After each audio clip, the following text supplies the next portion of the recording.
Hi friends, ಎಲ್ರಿಗೂ ನಮಸ್ತೆ. Welcome back to cook with Shivu. ಇವತ್ತಿನ ಸ್ಪೆಷಲ್ ರೆಸಿಪಿ ಟೇಸ್ಟಿಯಾದಂಥ ಕೇಸರಿಬಾತನ್ನು ಮನೆಯಲ್ಲಿ ಈಸಿಯಾಗಿ ಟೇಸ್ಟಿಯಾಗಿ ಕ್ವಿಕ್ಕಾಗಿ ಯಾವ ರೀತಿ ರೆಡಿ ಮಾಡ್ಕೊಳ್ಬೋದು ಎಂಬುದನ್ನು ತೋರಿಸ್ಕೊಡ್ತಾ ಇದ್ದೀನಿ. ನಮ್ಮ ಯೂಟ್ಯೂಬ್ ಫ್ರೆಂಡ್ ಒಬ್ಬರು ಕವನ ಅಂತ ಈ ರೆಸಿಪಿನ ರಿಕ್ವೆಸ್ಟ್ ಮಾಡ್ಕೊಂಡಿದ್ರು. ಅವರಿಗೋಸ್ಕರ ಈ ರೆಸಿಪಿನ ಮಾಡಿ ತೋರಿಸ್ತಾ ಇದ್ದೀನಿ. ಅದಕ್ಕೆ ಮೊದಲು ನೀವೇನಾದರೂ ನಮ್ಮ ಚಾನಲ್ ಹೊಸಬರಾಗಿದ್ದರೆ ಪ್ಲೀಸ್ ಸಬ್ಸ್ಕ್ರೈಬ್ ಮಾಡಿ, ಬೆಲ್ ಐಕನ್ನ ಹಿಟ್ ಮಾಡಿ, ಹಾಲ್ ಬಟನ್ನ ಒತ್ತಿ. ಇದರಿಂದಾಗಿ ನಾವು ಹಾಕುವಂಥ ಎಲ್ಲ ವಿಡಿಯೋಗಳ ನೋಟಿಫಿಕೇಷನ್ ನಿಮಗೆ ಸಿಗುತ್ತೆ. ಬನ್ನಿ ಫ್ರೆಂಡ್ಸ್, ಯಾವ ರೀತಿ ಮಾಡೋದಂತ ನೋಡೋಣ. ನಾನಿಲ್ಲಿ ಮೊದಲಿಗೆ ಸ್ಟವನ್ನು ಆನ್ ಮಾಡ್ಕೊತಾ ಇದ್ದೀನಿ. ಸ್ಟವನ್ನು ಆನ್ ಮಾಡ್ಕೊಂಡಾದ್ಮೇಲೆ ಒಂದು ಪ್ಯಾನನ್ನು ಇಟ್ಕೊತಾ ಇದ್ದೀನಿ. ಈ ಪ್ಯಾನ್ಗೆ 3 ಕಪ್ ಆಗೋಷ್ಟು ನೀರನ್ನು ಹಾಕ್ಕೊತಾ ಇದ್ದೀನಿ. ನೋಡಿ, ಈ ಕಪ್ಪಲ್ಲಿ 3 ಕಪ್ ಆಗೋಷ್ಟು ನೀರನ್ನು ಹಾಕ್ಕೊತಾ ಇದ್ದೀನಿ. ನೋಡಿ, 1 ಕಪ್ ಹಾಕ್ಕೊಂಡಿದ್ದೀನಿ, ಇದು ಎರಡನೇದು. ಹಾಗೆ ಇನ್ನೊಂದು ಕಪ್ಪನ್ನು ಹಾಕ್ಕೊತಾ ಇದ್ದೀನಿ. ಒಟ್ಟು 3 ಕಪ್ ಆಗೋಷ್ಟು ನೀರನ್ನು ಹಾಕ್ಕೊಂಡ್ಬಿಟ್ಟು ನೀರನ್ನು ಕುದಿಲಿಕ್ಕೆ ಬಿಡ್ತಾ ಇದ್ದೀನಿ. ಹಾಗೆ ಮತ್ತೊಂದು ಸ್ಟವನ್ನು ಆನ್ ಮಾಡಿಕೊಂಡು ಪ್ಯಾನನ್ನು ಇಟ್ಕೊತಾ ಇದ್ದೀನಿ. ಈ ಪ್ಯಾನ್ಗೆ ಒಂದು 4 ಟೀ ಸ್ಪೂನ್ ಆಗುವಷ್ಟು ತುಪ್ಪವನ್ನು ಹಾಕ್ಕೊತಾ ಇದ್ದೀನಿ.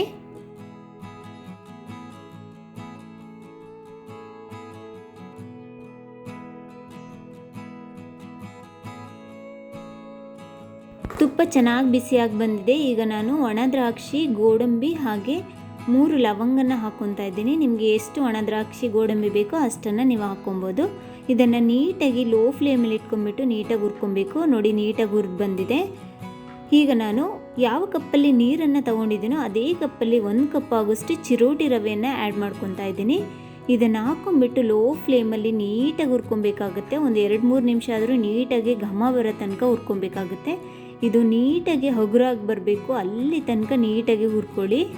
ಲೋ ಫ್ಲೇಮಲ್ಲೇ ಹುರ್ಕೊಬೇಕಾಗುತ್ತೆ. ನೋಡಿ, ಇದು ಎಷ್ಟು ಹಗುರಾಗಿ ಬಂದಿದೆ, ಇಲ್ಲಿ ತನಕ ಹುರ್ಕೊಬೇಕಾಗುತ್ತೆ. ಈಗ ನಾನು ಅದೇ ಕಪ್ಪಲ್ಲಿ 1 ಕಪ್ ಆಗೋಷ್ಟು ಸಕ್ಕರೆಯನ್ನು ಸೇರಿಸ್ಕೊತಾ ಇದ್ದೀನಿ. ಇದನ್ನು ಕೂಡ ನೀಟಾಗಿ ಮಿಕ್ಸ್ ಮಾಡ್ಕೊಳ್ಳಿ.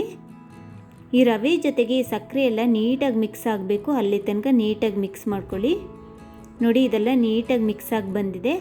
ಆಗಲೇ ನಾನು ನೀರು ಕುದಿಲಿಕ್ಕೆ ಇಟ್ಟಿದ್ನಲ್ಲ, ಆ ನೀರು ಕುದ್ದಿದೆ. ಈಗ ಈ ನೀರನ್ನು ಇದಕ್ಕೆ ಆ್ಯಡ್ ಮಾಡ್ಕೊತಾ ಇದ್ದೀನಿ. ನೋಡಿ, ಆ್ಯಡ್ ಮಾಡ್ಕೊಳ್ಳಿ. ನೋಡಿ, ನಾನು ನೀರನ್ನು ಆ್ಯಡ್ ಮಾಡಿಕೊಂಡು ಮಿಕ್ಸ್ ಮಾಡಿ ಇಟ್ಕೊಂಡಿದ್ದೀನಿ. ಈಗ ಸ್ವಲ್ಪ ಏಲಕ್ಕಿಯನ್ನು ಹಾಕ್ಕೊಂಡು ಮಿಕ್ಸ್ ಮಾಡ್ಕೊತಾ ಇದ್ದೀನಿ. ಇದನ್ನು ಕುಟ್ಟಿ ಪುಡಿ ಮಾಡಿ ಇಟ್ಕೊಂಡಿದ್ದೆ, ಅದನ್ನು ಹಾಕ್ಕೊಂಡಿದ್ದೀನಿ. ಹಾಗೆ ಇಲ್ಲಿ ಸ್ವಲ್ಪ ಆರೆಂಜ್ ಕಲರ್ ಫುಡ್ ಕಲರ್ನ ಹಾಕ್ಕೊತಾ ಇದ್ದೀನಿ. ಇದನ್ನು ಕೂಡ ನೀಟಾಗಿ ಮಿಕ್ಸ್ ಮಾಡ್ಕೊಬೇಕಾಗುತ್ತೆ. ಈ ಕಲರ್ ಎಲ್ಲ ಕಡೆ ಹೊಂದ್ಕೊಳ್ಳೋಗೆ ನೀಟಾಗಿ ಮಿಕ್ಸ್ ಮಾಡ್ಕೊಳ್ಳಿ. ನೋಡಿ ಎಷ್ಟು ನೀಟಾಗಿ ಮಿಕ್ಸ್ ಆಗಿದೆ ಅಂತ. ಈ ರೀತಿ ನೀಟಾಗಿ ಮಿಕ್ಸ್ ಮಾಡ್ಕೊಬೇಕಾಗುತ್ತೆ.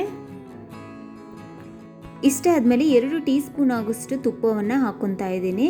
ನೋಡಿ, ನಾನು 2 ಟೀ ಸ್ಪೂನ್ ಆಗೋಷ್ಟು ತುಪ್ಪವನ್ನು ಹಾಕ್ಕೊಂಡಿದ್ದೀನಿ. ಇದನ್ನು ನೀಟಾಗಿ ಮಿಕ್ಸ್ ಮಾಡ್ಕೊಬೇಕಾಗುತ್ತೆ.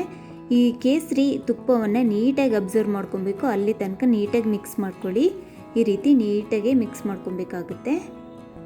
ನೋಡಿ, ತುಪ್ಪ ಎಲ್ಲ ಅಬ್ಸರ್ವ್ ಮಾಡ್ಕೊಂಡಿದ್ದಾಗಿದೆ. ಮತ್ತೆ 2 ಟೀ ಸ್ಪೂನ್ ಆಗೋಷ್ಟು ತುಪ್ಪವನ್ನು ಹಾಕ್ಕೊತಾ ಇದ್ದೀನಿ. ಇದನ್ನು ಕೂಡ ನೀಟಾಗಿ ಮಿಕ್ಸ್ ಮಾಡ್ಕೊಬೇಕಾಗುತ್ತೆ. ಈ ರೀತಿ ತುಪ್ಪವನ್ನು ಹಾಕ್ಕೊಂಡು ನಾವು ಮಿಕ್ಸ್ ಮಾಡ್ಕೊತಾ ಬರಬೇಕು.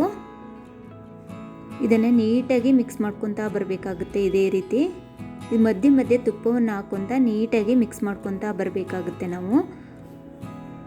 ನಾನು ಈ ಕೇಸರಿಬಾತನ್ನು ಮಾಡ್ಕೊಳ್ಳಿಕ್ಕೆ 1 ಕಪ್ ಆಗೋಷ್ಟು ಚಿರೋಟಿ ರವೆಯನ್ನು ತೊಗೊಂಡಿದ್ದೆ. ಅದೇ ಕಪ್ಪಲ್ಲಿ 1 ಕಪ್ ಆಗೋಷ್ಟು ಸಕ್ಕರೆಯನ್ನು ತೊಗೊಂಡಿದ್ದೀನಿ. ಹಾಗೆ 3 ಕಪ್ ಆಗೋಷ್ಟು ನೀರನ್ನು ತೊಗೊಂಡಿದ್ದೀನಿ. ಹಾಗೆ 3/4 ಕಪ್ ಆಗೋಷ್ಟು ತುಪ್ಪನ ತೊಗೊಂಡಿದ್ದೀನಿ. ನೋಡಿ, ತುಪ್ಪನೇ ಈ ರೀತಿ ಮಧ್ಯ ಮಧ್ಯ ಹಾಕ್ಕೊತಾ ನೀಟಾಗಿ ಮಿಕ್ಸ್ ಮಾಡ್ಕೊತಾ ಬರಬೇಕು. ತುಪ್ಪ ಎಲ್ಲ ಕೇಸರಿ ಚೆನ್ನಾಗಿ ನೀಟಾಗಿ ಅಬ್ಸರ್ವ್ ಮಾಡ್ಕೊಬೇಕು, ಅಲ್ಲಿ ತನಕ ಮಿಕ್ಸ್ ಮಾಡ್ಕೊಳ್ಳಿ. ನೋಡಿ, ಈಗ ನಾನು ಲಿಡ್ಡನ್ನು ಕ್ಲೋಸ್ ಮಾಡಿಬಿಟ್ಟು 1 ನಿಮಿಷಗಳ ಕಾಲ ಬೇಯಿಸ್ಕೊತಾ ಇದ್ದೀನಿ. ನೋಡಿ, ನೀಟಾಗಿ ಬೆಂದು ಬಂದಿದೆ ಕೇಸರಿ. ಈಗ ನಾನು ನೀಟಾಗಿ ಮಿಕ್ಸ್ ಮಾಡ್ಕೊತಾ ಇದ್ದೀನಿ. ಈ ರೀತಿ ನೀಟಾಗಿ ತಳಬಿಟ್ಟು ಬರಬೇಕು ಕೇಸರಿ. ನೋಡಿ, ನೀಟಾಗಿ ತಳಬಿಟ್ಟು ಬಂದಿದೆ. ಇಷ್ಟಾದರೆ ಟೇಸ್ಟಿಯಾದಂಥ ಕೇಸರಿಬಾತ್ ರೆಡಿ ಆಗುತ್ತೆ.